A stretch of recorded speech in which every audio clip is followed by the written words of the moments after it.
अगर आप work permit में जाना चाहते हैं और आप चाहते हैं कि आपके साथ वीज़ा फ्रॉड ना हो, तो उसके लिए मैं आपको कुछ चेक्स बता देता हूँ, कुछ चीज़ों का अगर आप ख़्याल करेंगे तो आपके साथ वीज़ा फ्रॉड नहीं होगा।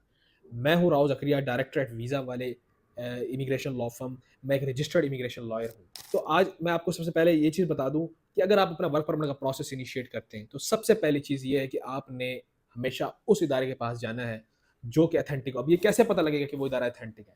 सबसे पहली चीज़ जो आपने देखनी है उस इदारे में, कि उस इदारे के पास bureau of overseas employment promoter से लाइसेंस होना चाहिए, यानी कि ओवरसीज़ एम्प्लॉयमेंट प्रमोटर का उसके पास लाइसेंस होना चाहिए, ठीक है? आप इस तरह नहीं कि कोई बंदा कहता है कि अगर उसकी कंपनी एससीसीपी से रजिस्टर्ड है, वीआर में रजिस्टर्ड है, तो आप कह दें कि भाई उसे आप अपना वर्क परमिट का प्रोसेस इनिशिएट करना। बिल्कुल भी ऐसा नहीं करना। आपने ये बात का ख्याल करना है कि हमेशा उसी इदारे के साथ आपने वर्क परमिट का प्रोसेस इनिशिएट करें, जो कि bureau of overseas employment promoter से रजिस्टर्ड हो, वो एक रजिस्टर्ड ओवरसीज़ एम्प्लॉयमेंट प्रमोटर हो, ठीक है? नंबर सेकंड, कि सिर्फ अगर उसके पास ओवरसीज एम्प्लॉयमेंट प्रमोटर का लाइसेंस है, इसका मतलब ये नहीं कि वो आपको वर्क परमिट भेज सकता है।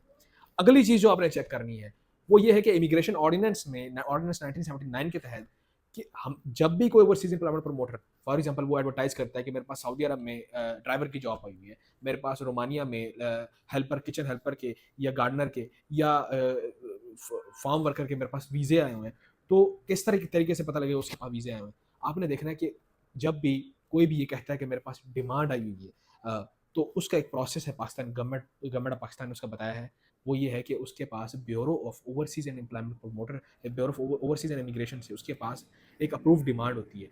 वो एम्प्लॉयर जो है, वो जो एम्प्लॉयर जो कि जॉब ऑफर कर रहा है, उससे एक डिमांड आती है उसके पास, और वो डिमांड वो bureau of overseas and employment में जाकर रजिस्टर्ड करवाता है, और फिर गवर्नमेंट उसे एडवर्टाइजमेंट करने की अथॉरिटी देती है। वो इजाज़तनामा उसके पास होना चाहिए, किस किस्म की जॉब है और कितने कितने कितने उसमें वेजेस मिल रहे हैं, सब कुछ उसमें एक डिफाइन होता है। गवर्नमेंट गवर्नमेंट ऑफ पाकिस्तान वो इशू करती है।